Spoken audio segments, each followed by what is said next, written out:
Hello student, today's topic is distribution of minerals in India। यानी कि भारत में जो मिनरल्स हैं, जो खनिज हैं, उनका डिस्ट्रीब्यूशन वितरण किस प्रकार से है, कहाँ कौन से खनिज अधिक पाए जाते हैं, उससे रिलेटेड आज हम जो डिस्कस करेंगे। So start today's topic. Most of the metallic minerals in India acquire in the peninsular plateau region in the old. यानी कि भारत में अगर अपन देखें तो जो ज़्यादातर जो मेटेलिक मिनरल्स है यानी कि जो धात्विक खनिज है वो इंडिया के जो पेनिनसुलर प्लेट्यू यानी कि प्रायद्वीपीय पठार है उस क्षेत्र में ज़्यादा देखने को मिलते हैं। Over 97% of coal reserve occur in the valley of Damodar, Son, Mahanadi and Godavari. अगर हम देखें जो कोयला है, कोयले का जो 97% है वो हमें जो पेनिनसुलर प्लेट्यू की जो वैलीज़ हैं जैसे दामोदर वैली, सोन, महानदी और गोदावरी नदी के आसपास के क्षेत्र में हमें जो इंडिया में जो टोटल जो कोल का जो प्रोडक्शन होता है उसका 90% हमें वहाँ से प्राप्त होता है। Petroleum reserve and locate in the sedimentary basin of Assam, Gujarat, Mumbai high. अगर हम पेट्रोलियम को देखें तो पेट्रोलियम मोस्टली हमें सेडिमेंट्री बेसिन जो है जिसमें असम, गुजरात और मुंबई हाई आते हैं, वहाँ से हमें सबसे ज़्यादा जो पेट्रोल है, पेट्रोलियम जो प्रोडक्ट है वो हमें प्राप्त होते हैं। ऑफ शोर रीजन ऑफ द अरेबियन सी, और जो अरेबियन सी है उसके आसपास के क्षेत्र में भी हमें पेट्रोलियम प्रोडक्ट अच्छी मात्रा में उपलब्ध होते हैं। New reserve have been locate in the Krishna Godavari and Kaveri basin. और नए क्षेत्रों में अगर हम देखें तो जो पेट्रोलियम के जो नए क्षेत्र हैं उसमें कृष्णा गोदावरी जो रिवर्स हैं उनका जो बेसिन है उसमें, और कावेरी नदी का जो बेसिन है आसपास का जो एरिया है उसमें हमें मोस्टली जो पेट्रोलियम प्रोडक्ट देखने को मिलते हैं।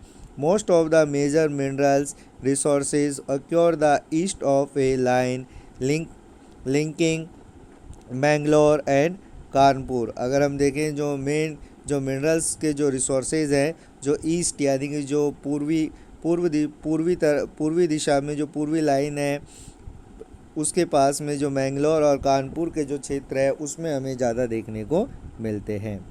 Minerals are generally constructed in the board belt of India. There may be some sporadic occurrence has the here and there in isolate pocket। these belt are, जो हम देखते हैं कि जो भारत में जो मिनरल्स होते हैं वो अलग अलग ब्रॉड बेल्ट यानी कि बहुत बड़ी बड़ी जो पट्टियाएँ होती है, जो श्रेणियाँ होती है, रीजन जो होते हैं, क्षेत्र जो होते हैं उसमें बटे हुए होते हैं। और किस तरीके से जो अलग अलग जो बेल्ट है उसमें किस तरीके से मिनरल्स जो होते हैं वो डेवलप होते हैं।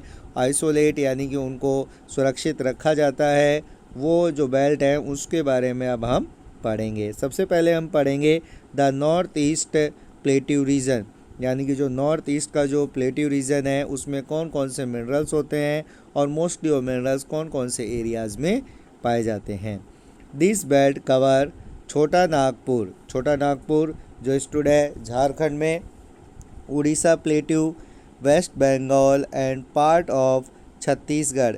जो नॉर्थ ईस्ट प्लेट्यू है उसमें हम देखते हैं कि जो छोटा नागपुर यानी कि जो झारखंड है, उड़ीसा है, वेस्ट बंगाल है और जो छत्तीसगढ़ का जो एरिया है वो नॉर्थ वेस्ट प्लेट्यू में आता है।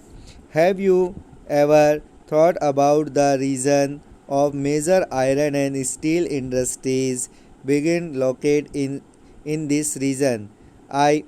It have variety of minerals was iron और coal, manganese, bauxite and mica।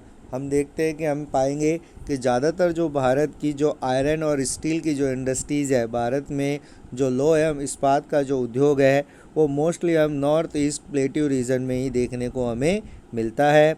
उसका कारण है कि जो नॉर्थ ईस्ट का जो प्लेट्यू है वहाँ पर जो मिनरल्स है उसकी अलग अलग वैरायटी हमें इजीली अवेलेबल हो जाती है। और जो आयरन एंड स्टील इंडस्ट्रीज़ है उसमें जो रॉ मटेरियल के रूप में जो मिनरल्स जो यूज़ किए जाते हैं वो इजीली हमें नॉर्थ ईस्टर्न प्लेट्यू रीजन में मिलते हैं।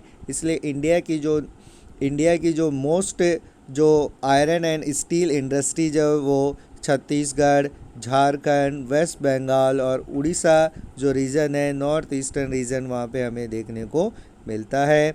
यहाँ पे जो मिनरल्स की वैरायटी मिलती है, जो आयरन एंड स्टील जो इंडस्ट्रीज है उसके लिए रॉ मटेरियल का काम करती है, जैसे आयरन और कोल, मैग्नीज, बॉक्साइड एंड मीका। ये सभी जो मिनरल्स हैं यहाँ पर इस प्लेट्यू रीजन में इजीली अवेलेबल हो जाते हैं।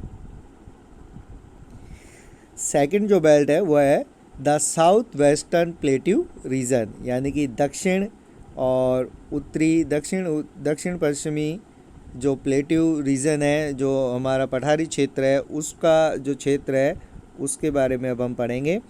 This belt extend over Karnataka, Goa and कॉन्क्रेज तमिलनाडु, अपलैंड एंड केरला। ये जो बेल्ट है यानी कि ये जो क्षेत्र है वो कर्नाटक, गोवा, तमिलनाडु और जो केरला है उसके इन राज्यों में फैला हुआ है।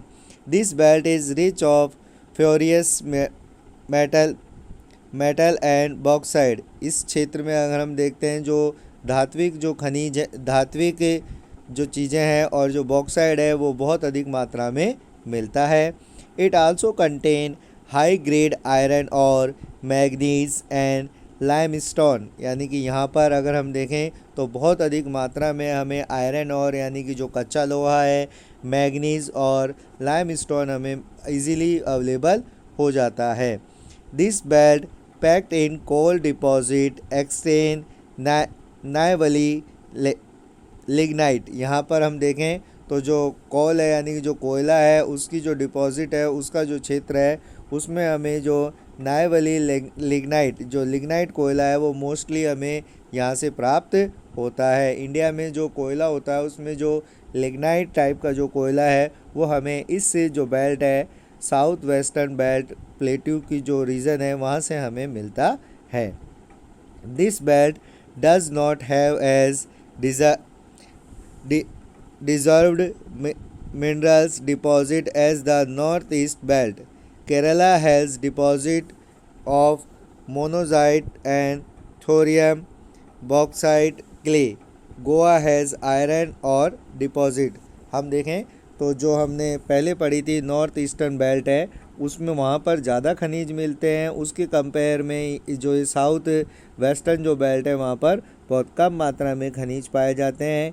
केरला में मोस्टली हम देखते हैं मोनोजाइट और जो थोरियम है, यानी कि जो मोनोजाइट और थोरियम जो एक बहुत ही महत्वपूर्ण खनिजों के रूप में आते हैं वो केरला से हमें प्राप्त होते हैं। साथ ही साथ जो बॉक्साइट क्ले है वो भी हमें मिलती है। गोवा में अगर अपन देखें तो आयरन और यानी कि कच्चा लोहा बहुत अधिक मात्रा में पाया जाता है।